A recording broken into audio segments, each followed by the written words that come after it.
Ziemassvētku vecītis un leģenda par Frostīni. Reiz kādā augstā vakarā Ziemeļpolā, Ziemassvētku vecīša vēderam nokurkstot, viņš iedomājās par bērnu dāvinātajiem cepumiem, taču no iekrājumiem bija palikušas drupatas vien. Sirsnīgi smejoties un paļaujoties uz bērnu labestību, ka neatstās vecīti Ziemassvētkos izsalkušu, viņš sapulcināja savus čaklos palīgus un devās ceļā. Kamanu zvaniņiem skanot vēsajā nakts gaisotnē, viņi apciemoja mājas, daloties priekā un ar gardumiem cienājoties. Taču kādā pilsētiņas mājā Ziemassvētku vecītim bija atstāti tik garšīgi cepumi, ka tas lika pavisam aizmirst par dāvanu maisu, kurš bija palicis novietots pie kamīna viesistabā.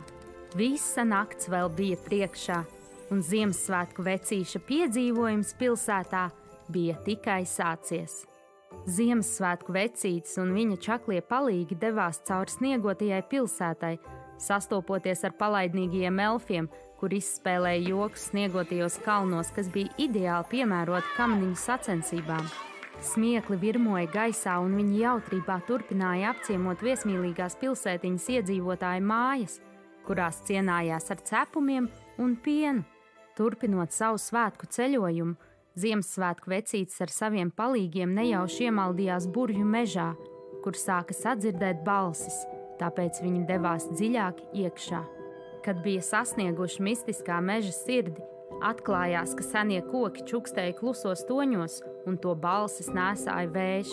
Tie pavēstīja Ziemassvētku vecītim, ka pilsētā ledus feja Frostīna ir sastrādājusi ļaundarības un apgriezusi pilsētu kājām gaisā.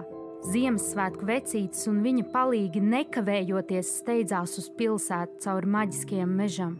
Atgriežoties, Frostīnas burvestība bija pārklājusi visu pilsētu.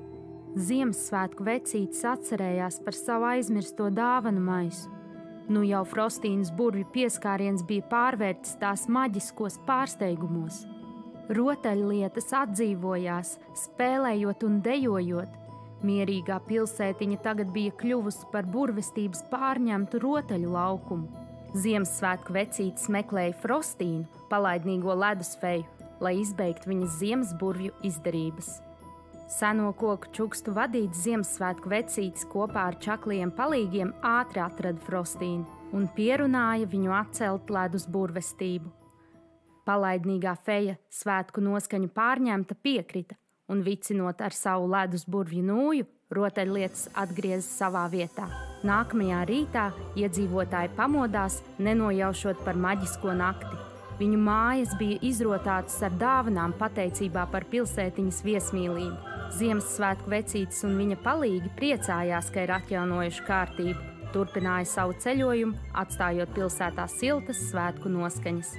Un tā saulei uzlecot, stāsts par Ziemassvētku vecīti un ledusfeju Frostīnu kļuva par senu leģendu, kas tikai izskanēja čukstos starp senajiem kokiem mistiskā meža sirdī.